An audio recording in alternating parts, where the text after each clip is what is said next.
The Elder Gods had transformed Scorpion into their weapon in order to defeat the Dragon King before his plans of domination unmade the realms. With his enhanced abilities, he tirelessly tracked Onaga through the realms until finally he cornered him in the Nexus. The Dragon King had many allies, but they were of no consequence. It was in fact Scorpion who was the true champion of the Elder Gods, the enforcer of their will. Only he could stop the menace that threatened all that exists. Only he could defeat the Dragon King.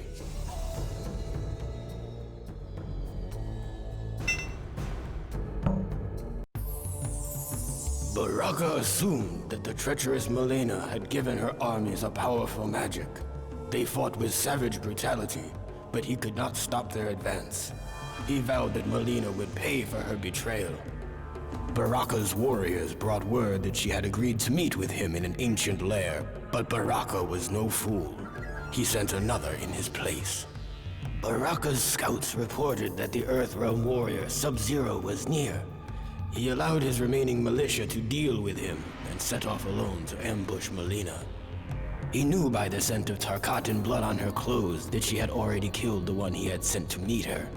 But her sense of smell was not as keen as a true Tarkata's. She was unaware of Baraka's presence. He barked her name, and when she turned to face him, he tore her apart.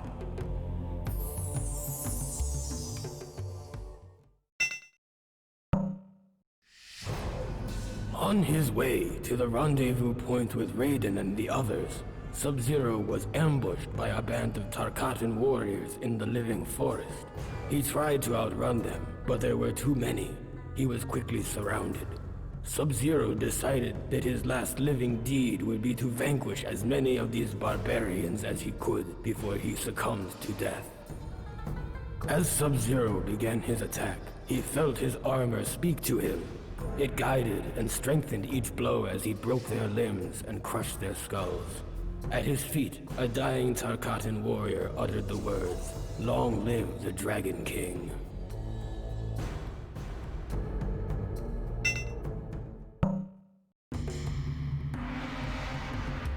Because it was widely believed that Princess Kitana had slain her many years ago, none were suspicious of the veil Mileena wore to conceal her Tarkatan features. It was not difficult for her to assume the identity of the princess and take control of her alliance. To further conceal her deception, Mileena gave command of the armies to Rai Cho and instructed him to lead the attack against Baraka's diversionary forces. Baraka's militia had failed to divert the enemy, and to her surprise, was decimated by Rai Cho's forces. She then realized that she was in control of the most powerful military force in Outworld and Edenia combined. She had finally achieved her true purpose, her destiny. But Mileena could not continue her charade indefinitely, not as long as Baraka knew the truth. She ambushed him in the ancient beetle lair and fed him to a swarm of flesh-eating insects. All hail Princess Kitana.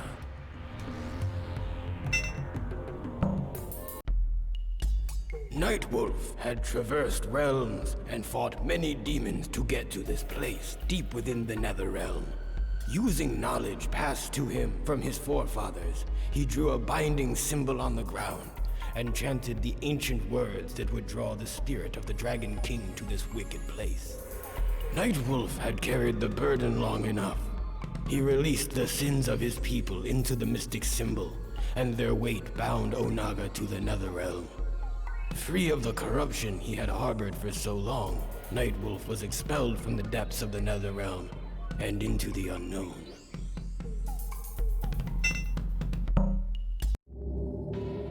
In an outer chamber of the Dragon King's throne room, Ermac did battle with Liu Kang's enslaved comrades.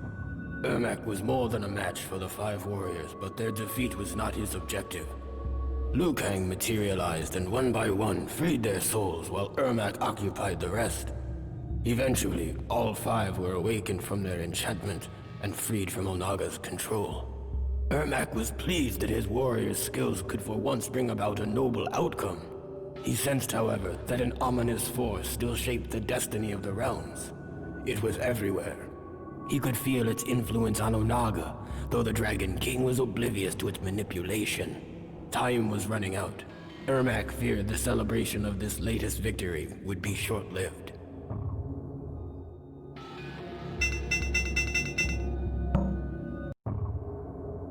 Noob Saibot was not originally a demon, which might explain why Ashra sensed such great evil in him. He had to earn his place in the Netherrealm. He actually desired to remain there. His companion, however, seemed to be having a problem adjusting. Perhaps there was some good left in the cyborg. Whatever the case, Noob would have to face Ashra alone. Ashra defeated Noob Saibot and finally earned her ascension from the Netherrealm. But the sword that made her escape possible did not travel with her. I suspect it still remains in the Netherrealm, waiting to release another of its denizens from damnation.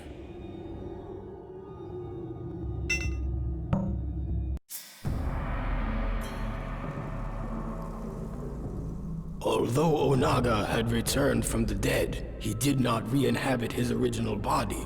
Sindel and Jade found his sarcophagus opened. His body remained, but the armor was missing.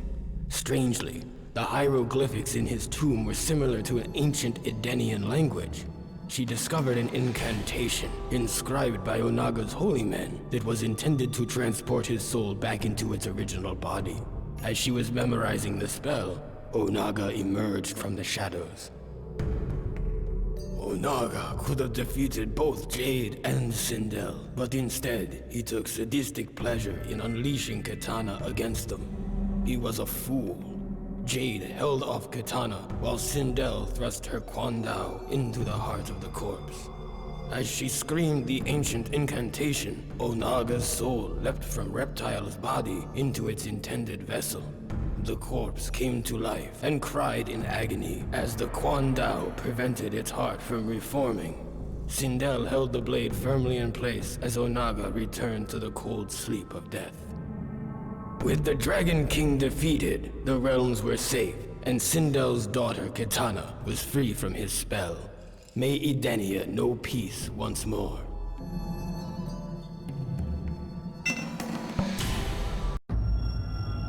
An alliance had been formed of warriors from vastly different origins, but with a similar goal: to defeat Onaga.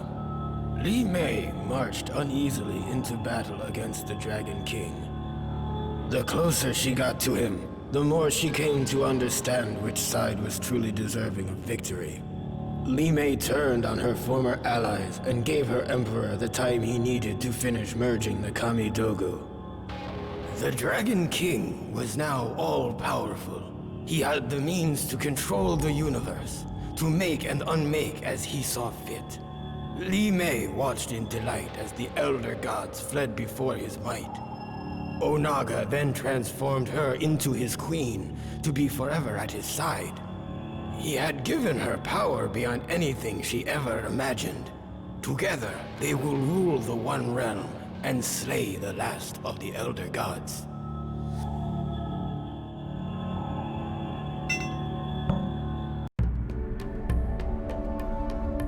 Onaga seemed invincible. The races of Outworld were in disagreement over how to deal with this threat, and Baraka's hordes were sweeping the land. Rai Cho had almost given up hope when he was visited by the spirit of his greatest student, Liu Kang. Their roles now reversed. Liu Kang gave Rai Cho the inspiration necessary to continue the fight. Rai Cho's soul was invigorated. He met with Outworld's many leaders to forge a temporary truce. Katana gave him command of what remained of her army, and he led them to battle against Baraka's mutant foot soldiers. The new army of Outworld crushed the Tarkata vermin, and Baraka himself was bested by Rai Cho's attack. The victory inspired the people of Outworld to rise up against the Dragon King.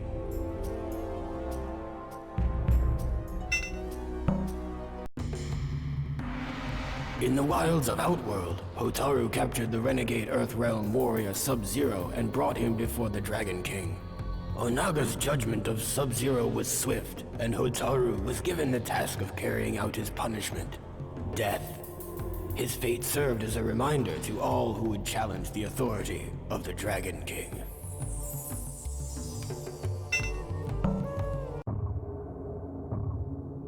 As Sub-Zero and Kenshi trekked across Outworld, they strove to keep themselves hidden, only traveling at night. But as they neared the portal to Earthrealm, the Dragon King Zealot Hotaru attacked with a blast of glowing energy that temporarily blinded Sub-Zero. Kenshi's sense of sight is of a spiritual nature, thus he was unaffected by the intense flash of Hotaru's projectile attack. In the dark, Kenshi had the advantage. Hotaru did not see his approach. Unaware, he strode in to kill Sub-Zero. It was the last mistake he would ever make.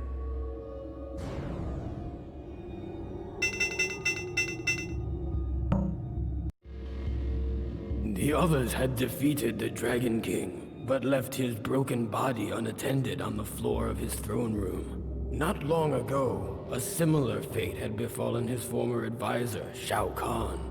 Havoc ripped the still warm heart from the carcass and consumed it, thus absorbing Onaga's power to reanimate the dead. Had the Dragon King succeeded in his plans for total domination, the never-ending turmoil of life would have come to a stifling halt. Those who defeated him believed that the realms were at rest once more, but Havoc vowed to restore the chaos that once ravaged Outworld. Shao Kahn would rule again.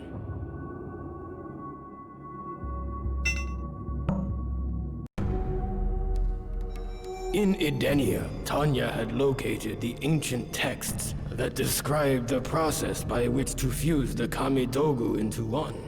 With this information, Onaga was able to create the One Kamidogu, a tool of unspeakable power. As the Dragon King was distracted, reveling in his victory, Tania seized the opportunity to snatch the Kamidogu from him, thereby obtaining godlike power. She destroyed the Dragon King and became ultimate overlord of the realms.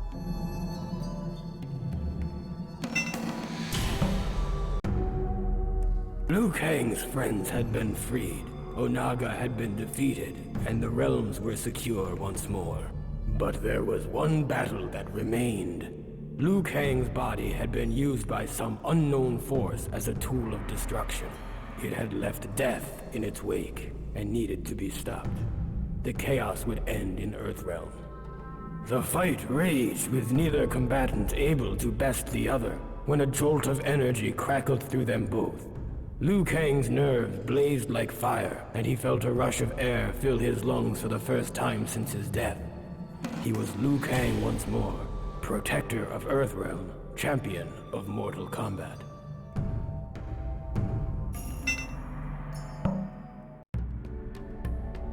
Once they had defeated the enemies of Havoc, Cabal complimented Cobra and Kira on their ferocity in battle. Their true test, however, was to face each other, to decide which of them was worthy of the new Black Dragon clan. Neither refused the challenge. Cobra fought with ferocity, but his lack of discipline allowed Kira to control the battle, easily manipulating Cobra into exposing himself to her attacks. She defeated him and proved her worth to Cabal, who gave her the honor of finding 2 more recruits to pit against each other in Mortal Kombat.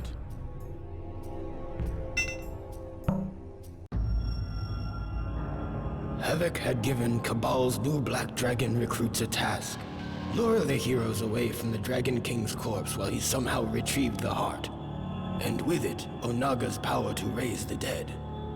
Apparently, Onaga's ancient army had only been invincible by means of constant resurrection during battles. The power to raise the dead would prove quite useful to the Black Dragon clan. Cabal slew Havoc and took the Dragon King's heart for himself.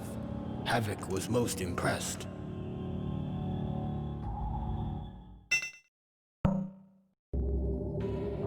Cabal brought his new recruits to Outworld, where a siege was underway against the Dragon King.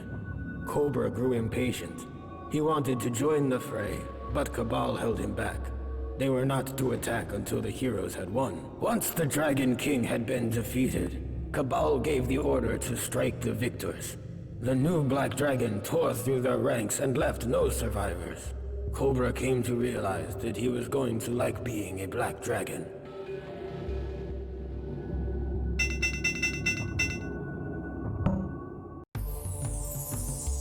Traitor Tania had given the Dragon King the information he needed to finish merging the Kamidogu. But before he conquered all the realms, Jade would see Tania dead.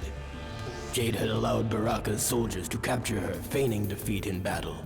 As Tania approached her prisoner, Jade waited for the right moment, and threw a glass orb filled with concentrated Tarkata essence at her. The glass broke, splashing its contents across Tania's body.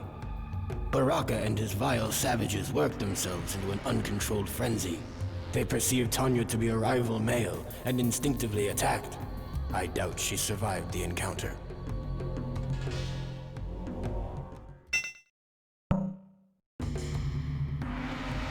Normally, Dairou took no risks and ambushed those he had been hired to kill. But in this case, he felt compelled to announce his intentions to kill his fellow guardsman Hotaru.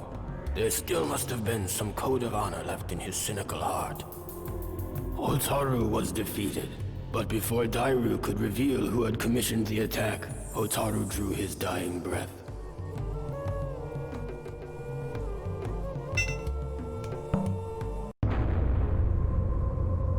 My patience for mortals has worn thin.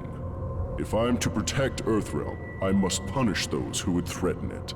The fool Shujinko had let himself be deceived into believing that he worked for a greater good. He was in fact an unknowing tool of a greater evil, one that had almost caused the destruction of Earthrealm. That Shujinko undid his mistake and destroyed the Dragon King is of no importance. Those who place Earthrealm in harm's way will pay with their lives.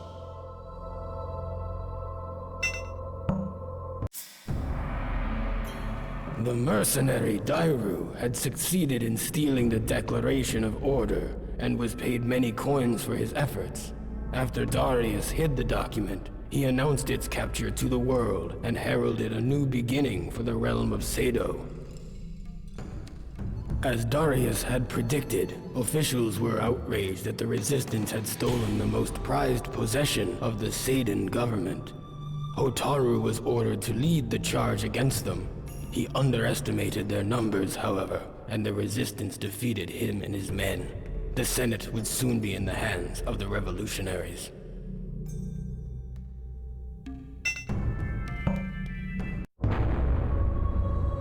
So that I would be able to defend myself during the quest to find the Kamidogu, Onaga had given me the power to absorb the fighting ability of any warrior I encountered. But his gift would prove to be his undoing. The warriors in Outworld were in disarray. Heroes were not focused on the true threat of Onaga, and villains were unaware that they were bringing about their own destruction by serving him. I united them, and in one moment, absorbed their combined fighting power. I shattered each of the Kamidogu, the source of his invulnerability. This weakened Onaga, and I attacked him without mercy. His mortal form was no match for a combatant infused with the powers of so many warriors. The Dragon King was finally defeated. The realms will remain as they have since the beginning.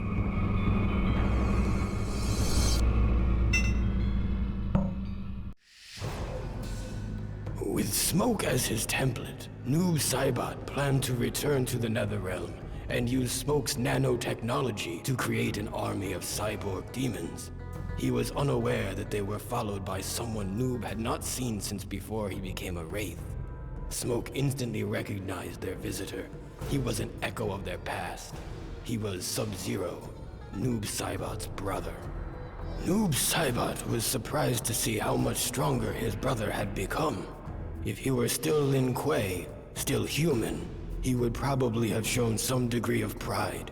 But as Raiden had revealed during the ordeal with Shinnok's amulet, his soul had been tainted when he died at the hand of Scorpion. Noob Saibot, the original Sub-Zero, had descended into the Netherrealm free from compassion. He ordered Smoke to assist him in slaying his brother, his first act as ruler of the Netherrealm.